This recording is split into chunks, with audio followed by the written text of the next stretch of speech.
देवराज news, जनतेचा आवाज जनतेसाठी। देवराज न्यूजला सबस्क्राईब करा आणि बेल आयकॉनवर क्लिक करा। चांदवड नगर परिषद निवडणुकीदरम्यान संभाव्य ईव्हीएम गैरव्यवहारासंदर्भात एक ऑडिओ क्लिप सोशल मीडियावर व्हायरल झाल्याने परिसरात मोठी खळबळ उडाली आहे।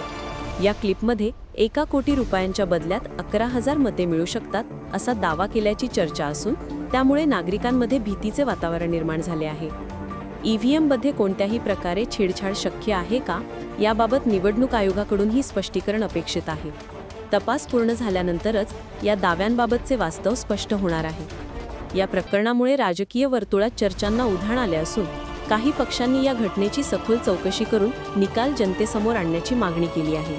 याबाबत शासनाची पुढील कारवाई काय असेल याकडे सर्वांचे लक्ष लागले आहे। 100च्या प्लस गेलो का नाही आतापर्यंत आम्ही कुठं? अहो 1000 वाटते तुम्हाला, मी 1000. अहो कुठं 1000 तर काय 1000 मध्ये विषय नाही ना भाऊ। 11,000 कुठं, 1000 कुठं? किती मतदान होईल? म्हटलं 11,000 नाही, आपला तुमचा उमेदवार निवडून येणार आहे ना। आमचे 1000 कुठं लागायचे आमचे? नाही पण मग इतिहासामध्ये दिलं जाईल ना की बुवा अपक्ष उमेदवारांनी एवढी टफ दिलं। बागुलला 13,642 मतदान आहे। कोणाला? बागुलला 13,642? हो, डायरेक्ट कन्फर्म? कन्फर्म। अरे बापरे, डायरेक्ट 13,642? काय बात करतो? मग मी काय म्हणतो 2-4 लाख रुपये। टीम देवराज न्यूज।